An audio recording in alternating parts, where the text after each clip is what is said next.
J'entends sélection, sélection. Je vois comme une course. Et je vois 4 coureurs principaux. Et je vois un qui tombe à quelques secondes du début de la course et placé dans un cercueil. Et un autre qui tombe qui est placé sur une chaise roulante. Ainsi dit l'Éternel. Avant les échéances électorales l'année prochaine, retenez ces jours et ces signes. Il y aura un grand deuil dans ces nations. Un grand candidat. Dieu va les retirer. Et un autre, il sera sur une chaise roulante. Parce que Dieu l'a décidé.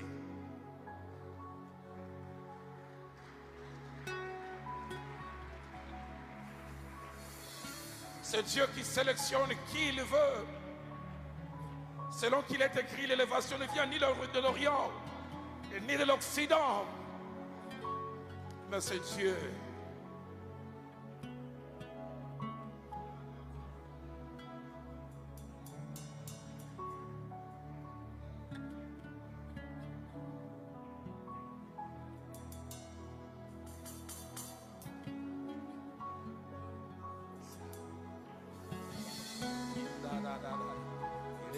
Église, levons nos voix. Je vois alors que nous prions, les masques tombent, les vrais visages devant se font voir. Dieu me dit, entre maintenant et août 2023, nous connaîtrons qui est qui. Les masques tomberont. Les masques tomberont. Les secrets cachés depuis longtemps seront révélés. Et d'abord.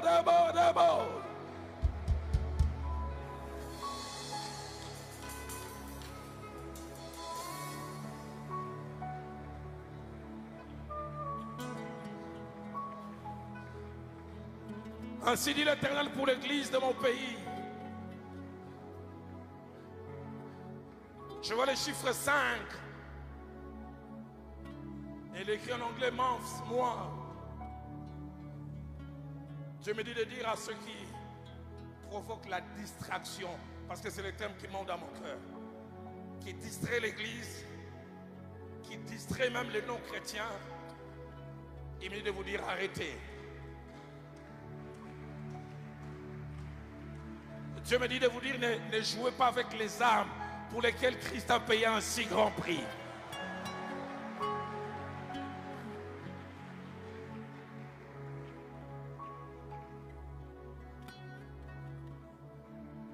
Dieu me dit, savez-vous que vous fermez la porte du salut à plusieurs et que vous endurcissez le cœur de ceux qui étaient sur la voie de s'attacher à Dieu.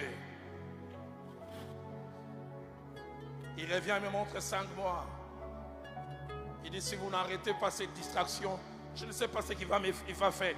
Il m'a dit, il va s'occuper de vous.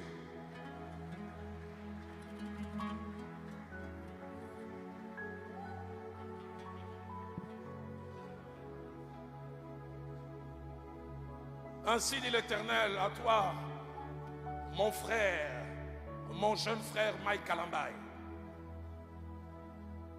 Dieu me dit de te dire, tout ce qui est arrivé, c'est pour ton bien.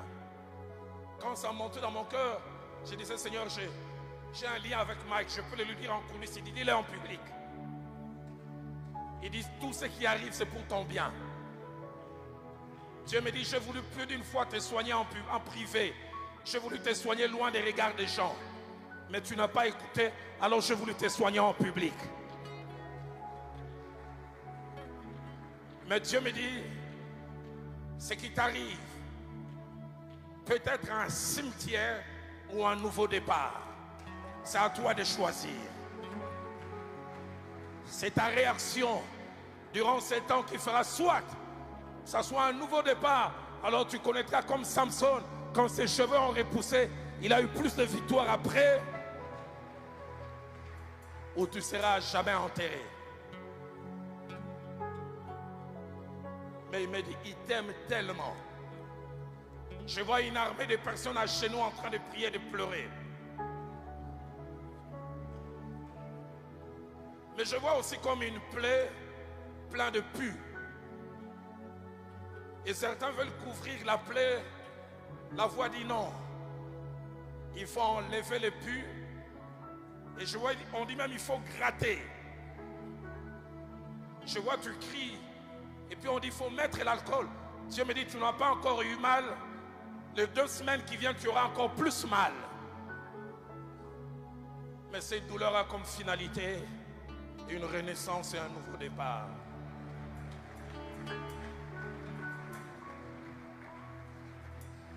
Mais je me réjouis. L'Esprit de Dieu me dit, malgré le scandale apparent, étonnant, l'Esprit de Dieu me dit, malgré le scandale apparent, le Dieu de la Bible sait garder plusieurs qui n'ont point fléchi les genoux devant Baal.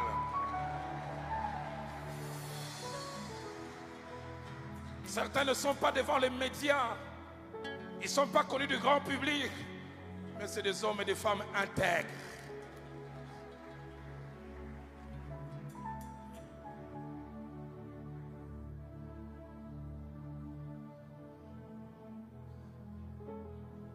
L'église pour laquelle Papa Idina Bala a donné sa vie. Jacques-André Vernon a donné sa vie. Papa Macandro a donné sa jeunesse. Mon aîné qui est au Canada, Papa Diafula, a donné les meilleures années de sa vie. L'église de mon pays ne sera pas enterrée.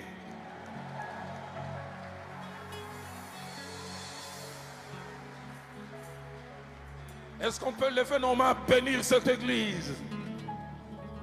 Cette église enviée dans le monde entier par la qualité de ces hommes de Dieu, des prédicateurs, des chantres.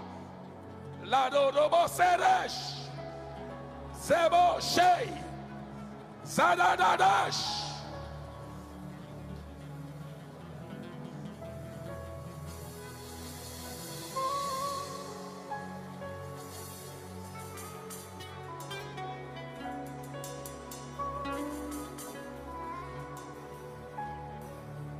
Bénissons cette église.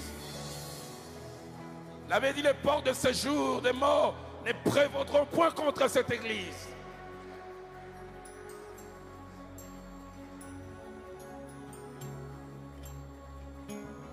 Je le sens même dans mon cœur. Pour 3 petites minutes, nous allons nous opposer contre le monde des ténèbres, contre la sorcellerie, l'envoûtement, la magie.